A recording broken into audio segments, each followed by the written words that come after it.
Hello बच्चों, तो एक नई वीडियो के साथ आपके सामने फिर से हाजिर हैं। तो आज हम डिस्कस करेंगे determinant using Sarrus method and the properties of determinant. तो लास्ट लेक्चर में हम लोगों ने डिस्कस किया था बच्चों minors, cofactors and the determinant using expanding method. तो उसमें हमने देखा था कि हम लोगों ने जो डिटर्मिनेंट निकाला था वो किसी भी रो या कॉलम के अलोंग एक्सपेंड करते हुए निकाला था, और वहाँ पर हमने एक डेफिनेशन तैयार की थी कि व्हाट इज़ द डिटर्मिनेंट।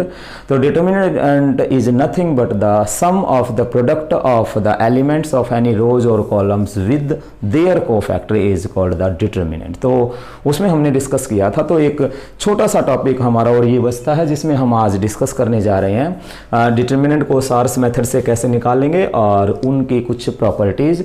हालांकि जो मेन टॉपिक हुआ करता था वो इस सेशन में मीन्स डिटर्मिनेंट यूजिंग प्रॉपर्टीज़, केवल प्रॉपर्टीज़ डिस्कस करेंगे। बाकी एक हमारा पूरा टॉपिक होता था कि हम प्रॉपर्टीज़ की हेल्प से डिटर्मिनेंट निकालते थे। तो वो टॉपिक इस सेशन के दौरान कोरोना की वजह से, मतलब कोविड की वजह से रिड्यूस कर दिया है। उसकी भी एक वीडियो बनाएंगे, तो उसमें आपको डिटेल दी जाएगी कि कौन कौन से टॉपिक्स इस सेशन में नहीं आएंगे।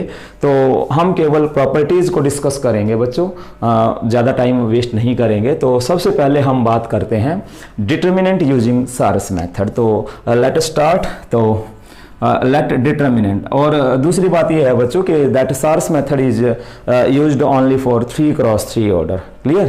तो लेकर चलते हैं हम एक 3x3 ऑर्डर का एक डिटर्मिनेंट लेकर चलते हैं। A1 B1 C1, A2 B2 C2, A3 B3 C3। तो सारस मेथड से हम डिटर्मिनेंट कैसे निकालेंगे, तो उसके लिए हमें ज़रूरत पड़ेगी सारस डायग्राम की। तो ध्यान से, तो सारस डायग्राम में क्या करेंगे कि आप लोगों के पास जो डिटर्मिनेंट के जो तीनों कॉलम्स हैं तो उनको एक बार लिख लेंगे। आसान है, बहुत ज़्यादा कोई ख़ास बात नहीं है। तो A2 B2 C2 and A3 B3 C3। तो हम क्या करेंगे बच्चों इसमें कि जो स्टार्टिंग के जो दो कॉलम्स होंगे उनको एक बार फिर रिपीट करेंगे। थोड़ा सा मैं इसको C2 C3, तो स्टार्टिंग के जो दो कॉलम्स होंगे उनको एक बार फिर से लिखेंगे। तो B1 B2 B3। तो सारस यहाँ पर मैथमेटिशियन का नाम है, तो उन्होंने इसको ईजाद किया था। तो अब क्या करेंगे, सुनेंगे ध्यान से। तो अब बच्चों तीन एलिमेंट्स के हम ग्रुप्स बनाएंगे लाइक दैट, और इसी तरीके से फिर आगे बढ़ते हुए तीन एलिमेंट्स के हम ग्रुप बनाएंगे, और एक ग्रुप और बनेगा। तो ये इधर ऊपर से नीचे, ठीक है। और फिर इसी तरीके से हम ग्रुप बनाएंगे लाइक दैट, इस डायरेक्शन में ये। क्लियर? एक और ग्रुप बनेगा ये, और एक और ग्रुप बन रहा है तो ये। क्लियर? तो that diagram is called the सारस डायग्राम। तो अब ध्यान से देखेंगे तो क्या होगा, डिटर्मिनेंट क्या होगा।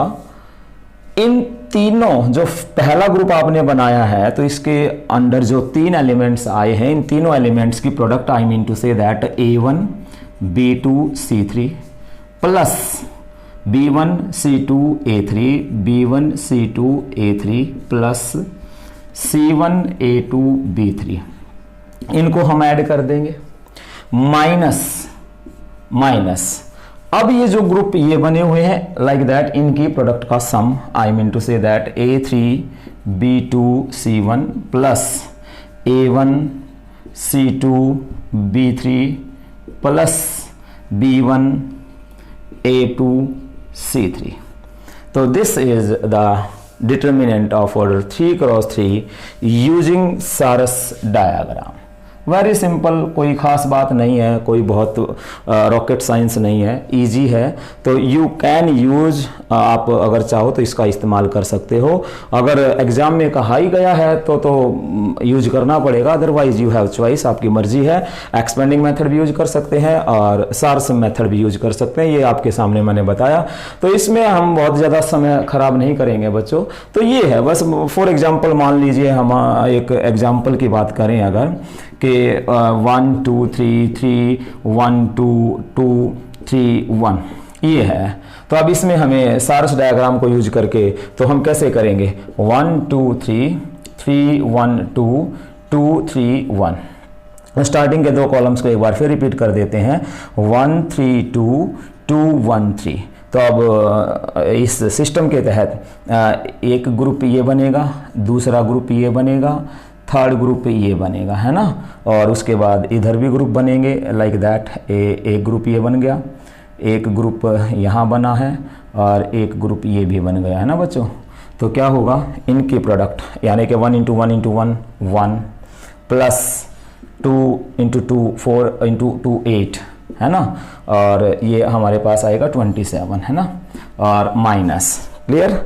अब हम इनकी प्रोडक्ट कर देंगे, 3 1 × 3 × 2 6 प्लस 6 और प्लस 6। क्लियर।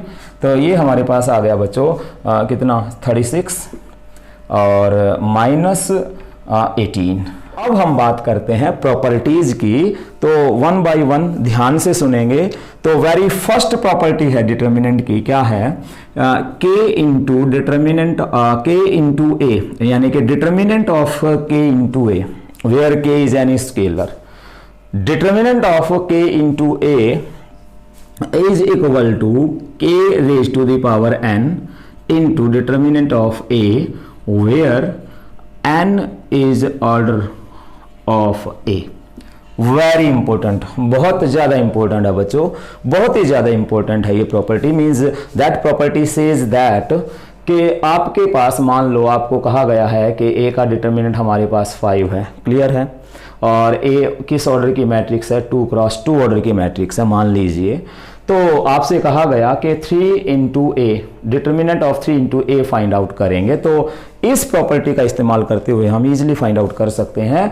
मीन्स 3 क्या है, स्केलर है, तो इस प्रॉपर्टी के अकॉर्डिंग 3 और ऑर्डर कितना है 2, तो 3 square into determinant of a, यानी कि 3 का स्क्वायर 9 इंटू a का डिटर्मिनेंट 5 मीन्स 45। क्लियर। तो वेरी इंपॉर्टेंट है ना।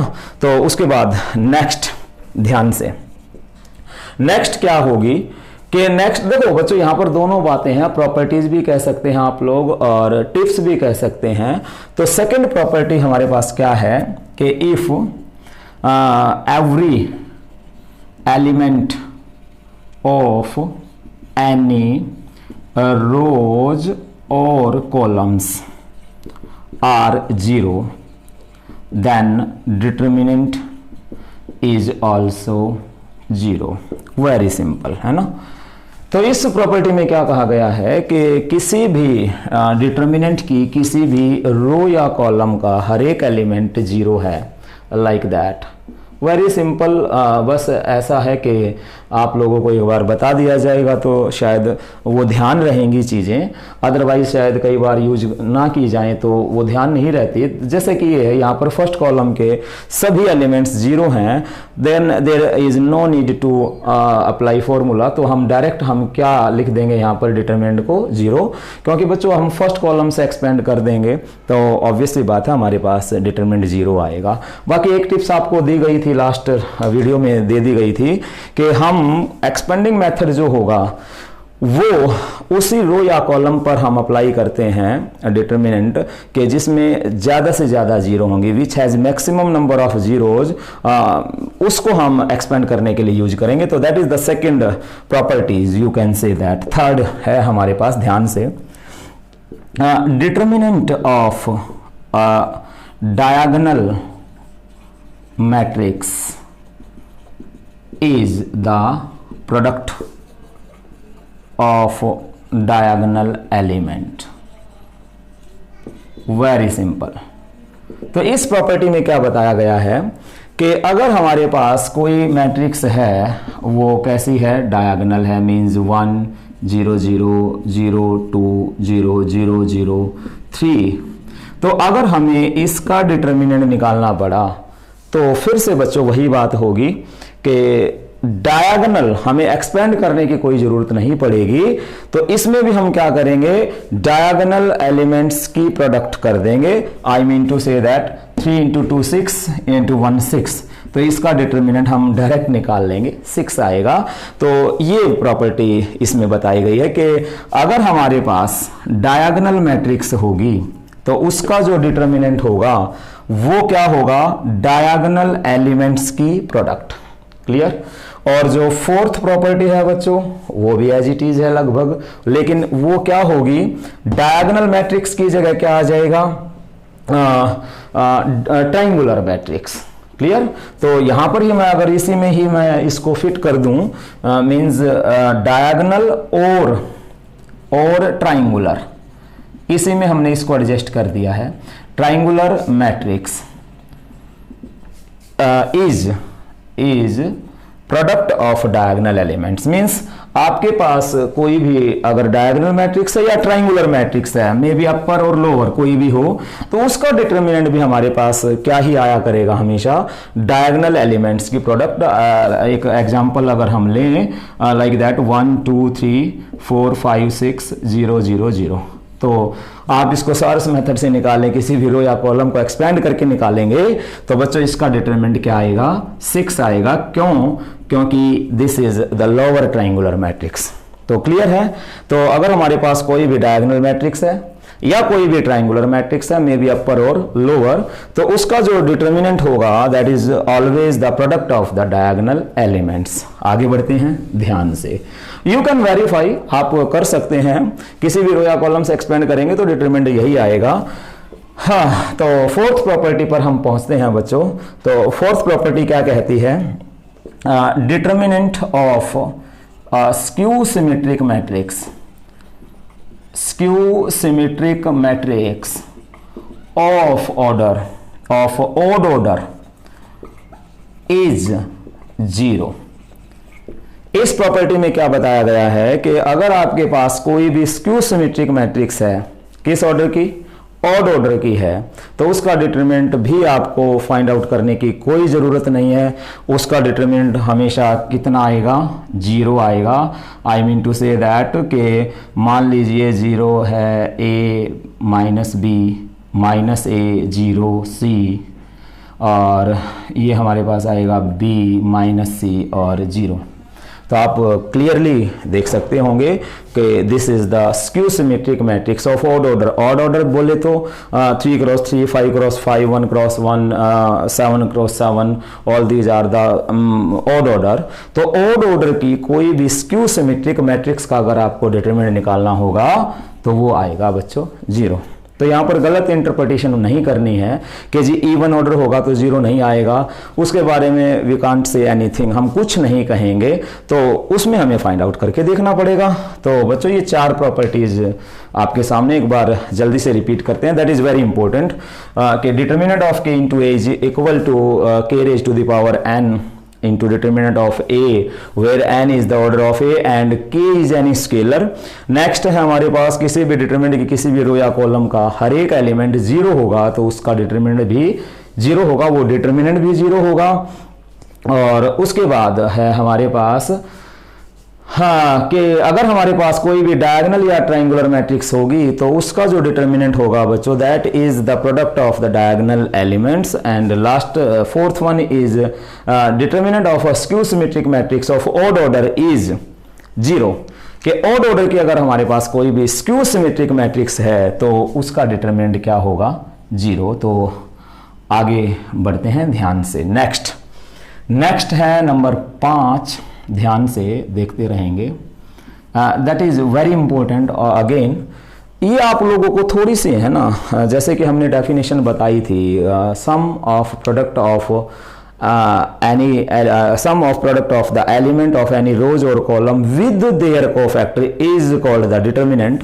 लेकिन यहां पर क्या होगा कि sum of product of elements of any rows or columns with cofactors of any other rows or columns is 0।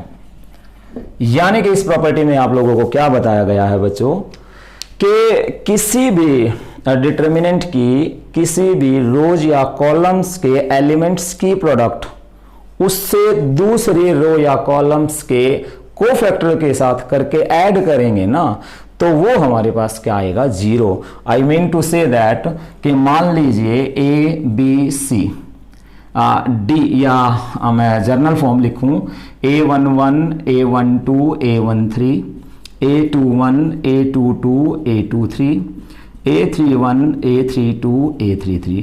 बच्चों ये जो लेक्चर है that is very very important for competitive as well as board exam. ध्यान से, very very important, क्योंकि इसके अंदर सारा थ्योरेटिकल मैटर है। ये प्रॉपर्टीज़ आपको हर कदम आपको आपके साथ रहेंगी, आपका साथ देंगी, तो ध्यान से देखते रहेंगे। मैं इस प्रॉपर्टी के तहत बात कर रहा था कि मान लीजिए कि आप लोगों ने एलिमेंट्स लिए फर्स्ट रो के और इनकी प्रोडक्ट करवाई सेकंड रो के एलिमेंट्स के कोफैक्टर्स के साथ। I mean to say that A21 A22 A23। देखिए, कहने में मैट्रिक्स और डिटर्मिनेंट आता है कि आसान है भी आसान, लेकिन इसके अंदर बहुत सारी ऐसी बारीकियां हैं बच्चों के जिनको अगर आप ध्यान नहीं दोगे तो शायद कॉन्फिडेंस एक फीलिंग नहीं आएगी, है ना। तो अगर इनको थोड़ा सा ध्यान से एक एक चीज़ को अगर आप समझेंगे, एक एक चीज़ को आप इकट्ठा करेंगे, तो मटेरियल काफ़ी है, बहुत सारा मटेरियल है ना। तो बाकी अगर मेन सा पढ़ोगे तो उसमें तो ठीक है, नंबर भी आ जाते हैं कई बार, लेकिन मज़ा नहीं आएगा, फीलिंग नहीं आएगी। तो फीलिंग के लिए आपको सब कुछ डिटेल में ढंग से कंप्लीट पढ़ना पड़ेगा, परफेक्शन के साथ पढ़ना पड़ेगा। तो अब इसका क्या रिजल्ट आएगा, 0। ठीक है, तो ऑब्जेक्टिव टाइप क्वेश्चंस बड़े शानदार बनते हैं कि if A is the matrix of order 3 cross 3 then this is equal to your options are। तो ऑप्शंस में वो 0 दे देगा, A का डिटरमिनेंट दे देगा, कुछ भी आपको ये पता होना चाहिए। और ये थोड़ा सा बच्चों कंफ्यूज करता है डेफिनेशन से, तो बच के रहना कि यहाँ पर डेफिनेशन के अंदर क्या था कि एलिमेंट्स की जो प्रोडक्ट है वो उसी के कोफैक्टर के साथ प्रोडक्ट करके ऐड कर रहे थे, लेकिन इसमें क्या है कि एलिमेंट्स किसी भी और रो के हैं और कोफैक्टर किसी अदर रो के हैं। तो ध्यान से, तो ये हमारे पास 5th प्रॉपर्टी थी। उसके बाद नेक्स्ट प्रॉपर्टीज हैं, तो इससे अलग है बच्चों 7 प्रॉपर्टीज और हैं, तो ध्यान से थोड़ा सा स्पीड में निकालते हैं। तो फर्स्ट प्रॉपर्टी क्या है कि determinant of A is equal to determinant of transpose of A, यानी कि किसी भी मैट्रिक्स का डिटर्मिनेंट और उसके ट्रांसपोज का डिटर्मिनेंट हमेशा इक्वल आएगा। तो ये ध्यान रखेंगे। तो बहुत ज़्यादा समय मैं नहीं लगा रहा, तो ये बड़े अच्छे इन पे क्वेश्चंस बनते हैं। मान लीजिए आपको कहा गया है ए का डिटर्मिनेंट 3 है, ए का ऑर्डर कितना है, 2 है, तो आपसे कहा गया कि 2 इंटू ट्रांसपोज ऑफ ए का डिटर्मिनेंट निकालिए। तो इसके अंदर 2 प्रॉपर्टीज़ का इस्तेमाल करेंगे हम, फर्स्ट भी हो जाएगी और ये भी हो जाएगी। कैसे, 2, अब ऑर्डर कितना था, 2 क्रॉस 2, क्लियर। तो 2 क्रॉस 2 ऑर्डर है, तो इस प्रॉपर्टी के तहत तो 2 का स्क्वायर बाहर आ गया और ए का ट्रांसपोज का डिटर्मिनेंट अलग हो गया। उसके बाद 2 का स्क्वायर 4। अब हम इस प्रॉपर्टी से जानते हैं कि determinant of A transpose equal होता है डिटर्मिनेंट ऑफ ए। तो अब यहाँ पर डिटर्मिनेंट ऑफ ए दिया हुआ है 3, तो हमारा आंसर आ जाएगा 12। तो that's why I am saying that are very very important properties. तो इनको ध्यान से देखते रहेंगे बच्चों। तो नेक्स्ट है हमारे पास सेकंड, थोड़ा सा जल्दी करते हैं। तो इसमें क्या कहा गया है, जस्ट मैं डिस्कस कर देता हूं बच्चों, लिखता नहीं हूं, कि मान लीजिए आपके पास कोई भी डिटर्मिनेंट है ABCDEF XYZ, क्लियर। तो यहां से हमें जो भी डिटर्मिनेंट मिलेगा, तो अगर हम इसकी कोई भी 2 रोज को या कॉलम्स को आपस में इंटरचेंज कर देंगे तो किसका चेंज आएगा, माइनस का चेंज आ जाएगा। मीन्स कि मान लीजिए मैंने फर्स्ट रो को सेकंड रो और सेकंड रो को फर्स्ट, मीन्स DEF और ABC और third as it is XYZ। तो मान लीजिए यहां से अगर डिटर्मिनेंट डेल्टा है तो यहां पर डिटर्मिनेंट क्या आ जाएगा, माइनस। मीन्स इफ 2 रोज और columns of a determinant are interchange with each other then there is change of negative sign. Clear है बच्चों। तो उसके बाद हम आगे बढ़ते हैं नंबर 3 पर आ गए हैं ध्यान से। तो थर्ड प्रॉपर्टी क्या कहती है कि किसी भी डिटर्मिनेंट की कोई भी 2 रोज या कॉलम्स अगर सेम होंगे like that A B C, तो फिर से वही बात है कि हमें डिटर्मिनेंट निकालने की कोई ज़रूरत नहीं है, तो this is always equal to 0।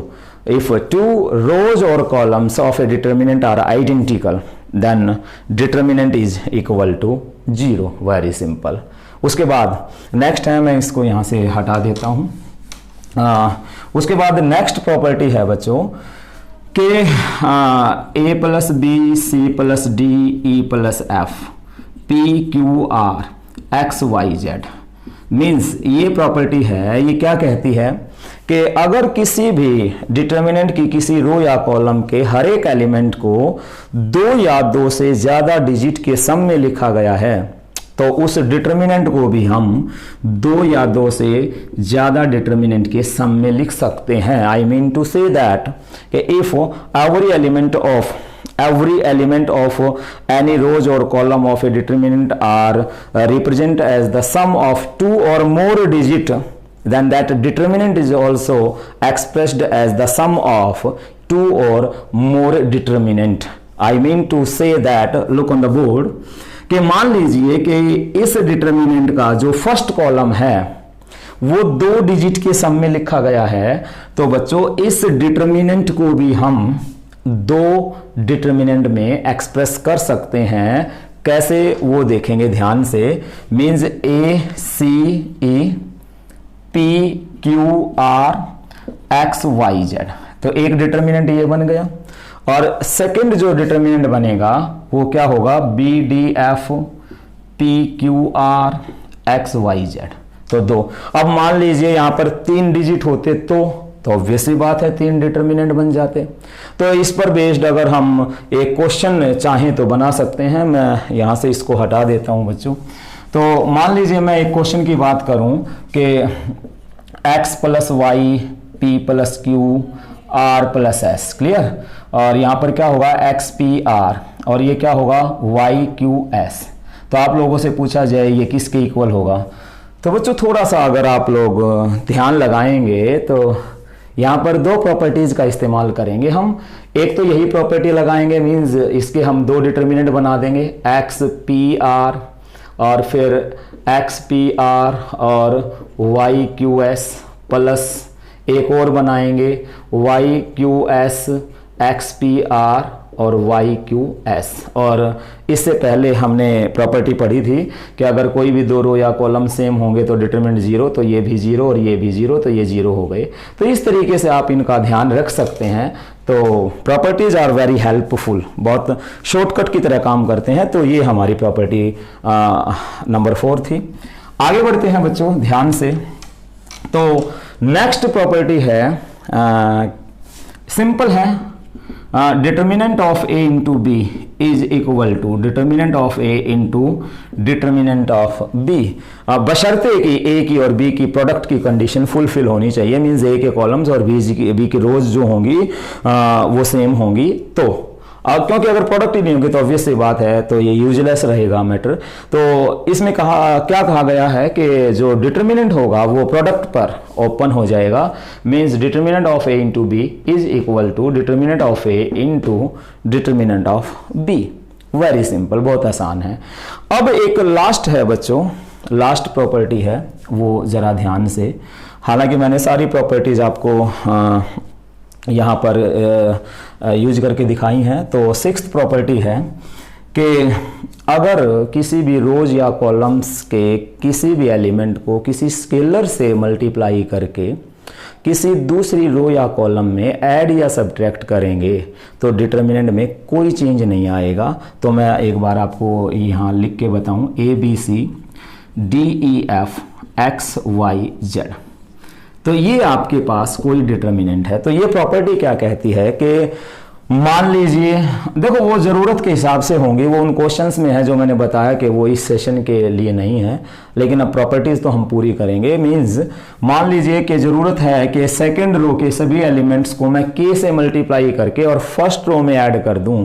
Means इसको ऑपरेशन को हम कैसे अप्लाई करेंगे, कि R1 पे हमने ऑपरेशन लगाई, क्या R1 प्लस KR2, ये मैंने ऑपरेशन लगाई कि R1 के अंदर R2 को K से मल्टीप्लाई करके ऐड करेंगे, then there is no change in the determinant, तो डिटर्मिनेंट में कोई चेंज नहीं आएगा। मींस ये एप्लीकेबल कैसे होगा, A में हमने B में और C में, मींस फर्स्ट रो में ऐड किया, सेकंड रो को K से मल्टीप्लाई करके KD, KE एंड KF। तो स्टूडेंट्स क्या होगा कि आप बेशक यहां से डिटर्मिनेंट निकाल लें या यहां से निकाल लें, तो ये क्या रहेगा, सेम रहेगा। तो ये अकॉर्डिंग टू रिक्वायरमेंट हम इसको यूज करेंगे। तो ये हमारे पास बच्चों प्रॉपर्टीज थी। तो आज हमने डिटर्मिनेंट सीखा सार्स मेथड से निकालना, और डिटर्मिनेंट की कुछ इंपॉर्टेंट प्रॉपर्टीज़ हैं। तो ये बड़ी अच्छी प्रॉपर्टी है, ये भी बहुत अच्छी है, ये स्क्यू सिमेट्रिक है ओड ऑर्डर की, तो उसका डिटर्मिनेंट 0 होगा, अच्छी है। दो रोज या कॉलम सेम हो तो डिटर्मिनेंट 0 होगा, वो भी बड़ी अच्छी थी यानी। और जो हमने सबसे पहले लिखी थी ए का डिटर्मिनेंट और उसके ट्रांसपोज का डिटर्मिनेंट, ये भी से, तो एक एक नंबर के या कॉम्पिटिटिव एग्जाम में बड़े अच्छे क्वेश्चंस बनते हैं। तो बच्चों आज की वीडियो में इतना ही। तो नेक्स्ट वीडियो के अंदर हम डिस्कस करेंगे एप्लीकेशन ऑफ डिटरमिनेंट, बड़ा छोटा सा टॉपिक है। उसके बाद फिर हम आगे बढ़ेंगे इनवर्स ऑफ अ मैट्रिक्स, किसी भी मैट्रिक्स का इनवर्स कैसे निकालेंगे। तो टिल देन नमस्ते, बाय बाय, थैंक यू।